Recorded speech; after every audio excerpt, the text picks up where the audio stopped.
han agertun ziren betiko familiak, betiko agintariak, eta inork ez zuen uste bestela izan zitekeenik. Ohizko alkate eta beste agintariak bileraren buru ziren. Merkatari nagusiak bertan, baserritetik eta inguruetako herritatik bueltatuta abisatu zituen, baina batzuk ez zuten aurkitu ere egin, berbada, hilda ere geldituko ziren. Herrixea berriz, ohiturari, tradizioari jarraituta haien esanetara. Herrixeeko hainbat personek bere heriotzekin ordaindu zuten aliatuen erasoa. Merkaterie berriz, beren ondasun gehienak galdu zituzten hori egia da, eta haien artetik askok erasoa edo gero gertatu ziren izurriteen mende ere erori ziren. Nagusien eta zerbitzarien arteko harremanetan, ordea, egoera oso bitxiak suertatu ziren. Horren adibide, beren ondasun eta osasuna galdutako merkatari batzuen etorkizuna beren neskameen eskuetan gelditu zen.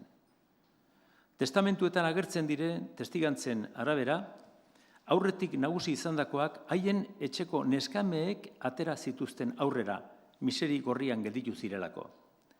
Ez zen hor nagusienganako mendeku izpirik azaldu. Alderantziz, beste alde batetik garbi agertzen da merkatari batzuen esker ona. Beraiekin batera irmo gelditu ziren neskameen babesa eskertzeko testamentuetan uste ezineko saria jaso zuten neskame horiek. Hala nola, baserriak, dirua edo merkatari konpainietako bitela edo baloredun agiriak. Donostia berreraikitzeko Zubietako manifestua berriz merkatarien eskuetatik sortu zen, gehien bat.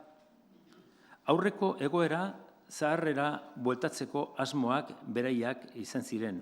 Hortxe, Birmingham, familia, Olozaga, Soroa, Etxague, Legarda, Sagasti, Alzate, Barandiaran.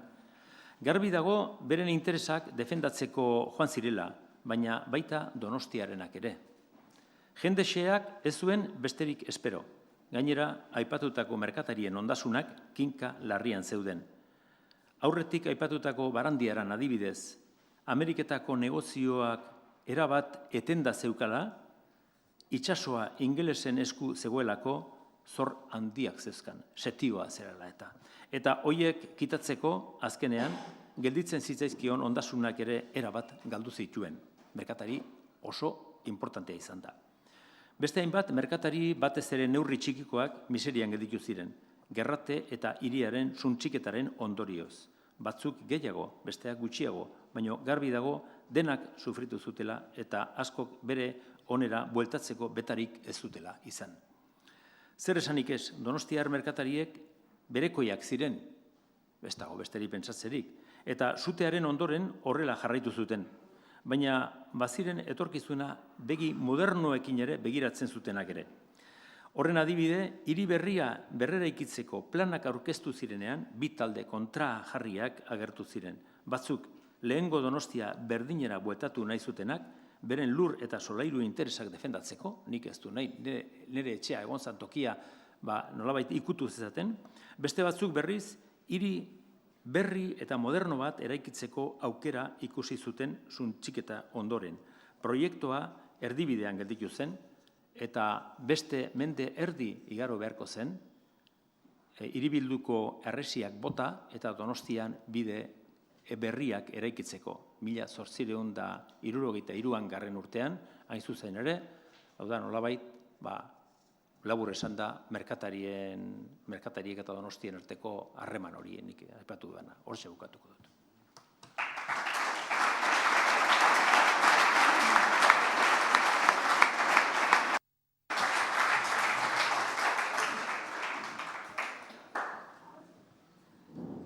Ondo, gero bukatutakoan galderak egin nahi baituzue, aukera izango duzu. Eta orain laugarrengo hemengo islaria, Iñaki Egaña, eta, nik ez dut ezer esango, ezaguna da, zuek seguru asko denok ezagutuko duzue, liburu asko idatzi ditu, eta gai honen inguruan ere, bai. Orduan, berari utziko diogu hitza, eta... Ez dut nire liburutaz hitz egingo, baizik eta, orain momentu honetan, zirrigorro bat egin dut, 10 minutoko kontua denez, 11 puntu, dekalogo antzeko bat prestatu dut, nolabait esateko zerk bultzatu nau, ikertzeko, idazteko, 1813ko sarraskiari buruz. Aldez aurretik esango nuke, ez dakit, agian izan daiteke, ez dakit, prestatutako ez den zerbait, baina ortodoxia ez zait bat ere gustatzen, ez gai honetaz baizik eta gai askotaz eta orduan heterodoxiak hain zuzen ere bultzatu nau, ez? Zergatik onartu behar ditugu bolada batean edo azken bolada batean botatako kontuak onartu behar ditugu ikerketa propio egin gabe eta nik usten dut horrek bultzatu nindula nolabait ikertzeko eta hain zuzen ere idazteko, ez? Eta horrekin hasiko nintzake edo egingo nuke, beteko nuke lehenengo puntua, ez? Egia da, egon direla beste urtetan lehenengo mendearen urtemugan esaterako, ospakizunak, era batean, orain dela 50 urtetan ere beste moduko ospakizunak, eta nik usten dut orain dela 50 urtetako ospakizunen itzala oso luzea dela. Zergatik, frankismo gorrian, frankismo garaian geunden, eta horren ospakizunak ere nolabait kutsatu egin zituzten, eta horren ondorioetako ikerketak eta bar, mende iaia azken 50 urtetako interpretazioak, azken finean historia dakigun bezala interpretazioa besterik ez da. Datuak daude, datu objektiboak dira, baina neurri handi batean interpretazio kontu bat dela. Nere ustetan, aipatu dudan bezala, frankismoaren itzala hortan oso luzea da, eta gainera ikusi dugu azken hilabetetan saiakera batzuk egon direla bide horretatik.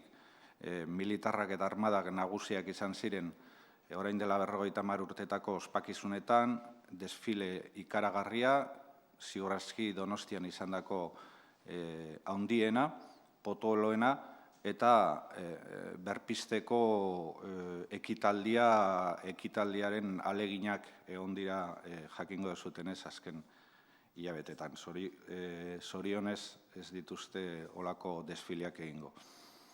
Bigarren dekalogo honetako bigarren puntua izango litzake garaiko protagonistak, ez? Garaiko protagonista nagusienak egungo historiak konsideratzen dituen heroiak dira, ez? Egungo heroiak toki guztietan Wellingtonen museoa, 19.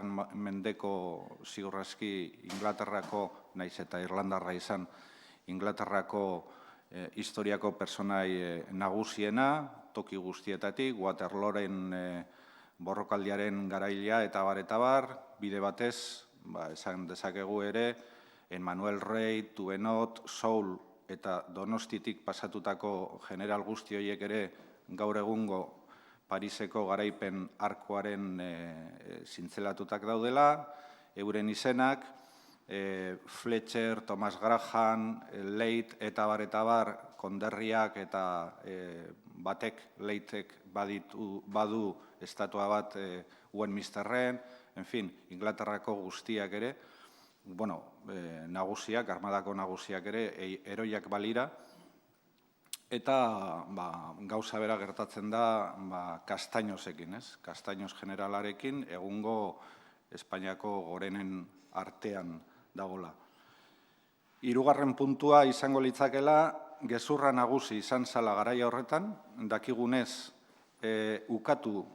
txikizioa ukatu egin zutela bai Inglaterrako armadako agintariek eta baita garaiko Espainiako agintariek. Askotan konparatu egin da, niri konparaketak ez zaizkit bat gustatzen, baina Gernikako bombardeaketarekin gertatu zen bezala. Ukatu egin zuten borreroak eurek egindako sarraskia, eta bai Donostiako udalak eta baita Gipuzkoako Foru Aldundien ahalegin nagusiena hurrengo urtetan izango litzake hain zuzen ere gezurra horri aurre egin. Enbaxadoreak bidali zituzten, Espainiara, Europara, eta bar, aurri egiteko zen, eta beste aldetikan zegoen esate baterako Wellingtonen hitza, eta Wellingtonek hasieratik esan zuen frantsesek erre egin zutela Donostiako hiria. Richard Forrena, Naiperrena, en fin, hor daude idazle ospetsuak horren aldeko tesia mantendu zutena.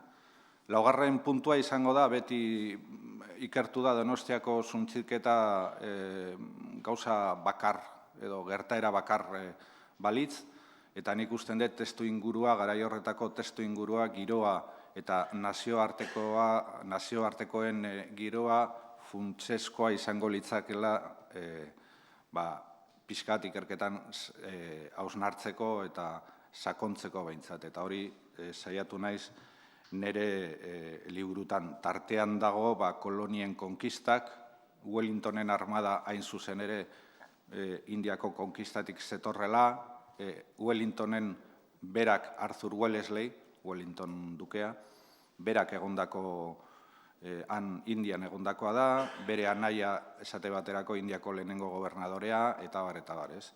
Europan ere ematen diren garai horretan ematen diren borrokaldiak, Ameriketako independentziaren lehenengo matxinadak Ego Ameriketakoak eta baita Mexikokoak urte horietakoak dirak, beraz fronte asko ez bakarrik Espainiako armadak, baizik Inglaterrakoa, Frantziakoa eta bar.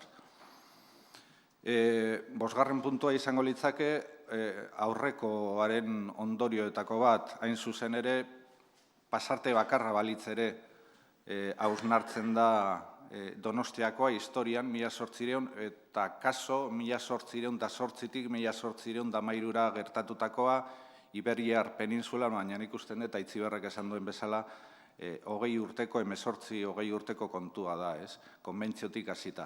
Eta konbentzioko ondorioak, konbentzioko oihartzunak izugarriak izan ziren, hor ditugu esate baterako Godoi garai horretako Espainiako lehenengo ministroen memorietan idatzitakoa, traidoretzat jotzen du edo hartzen du Donostiako udal agindua eta bar.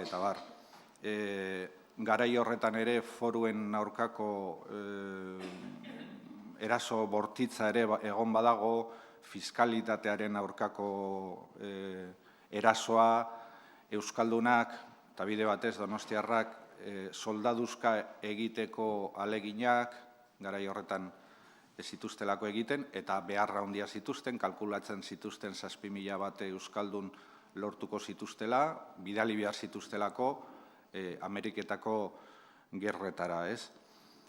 Seigarren puntua, dekalogonen seigarren puntua izango litzake, Espainiako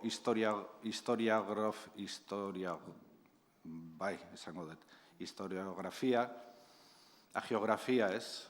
Lehen galdetu dizut, hitza, ulertzeko, bidaz ejemplares antzeko zerbait ematen du, ez? Askotan, irakurtzen badegu edo sakontzen badegu idatzitako dagoen gauza askoren artean, ez? Azken urtetan esate baterako baldatu egin da ikuspegia Gerra Zibilari buruz genuen tekstoak eta bar, gauza bera gertatu da Gerra Karlistei buruz eta bar, eta nik usten dut baita ere mereziko lukela garai horretako beste ikuspegi ezberdina, ez ofiziala, hasieran esan dudan bezala, ez ortodoxoa, baizik eta beste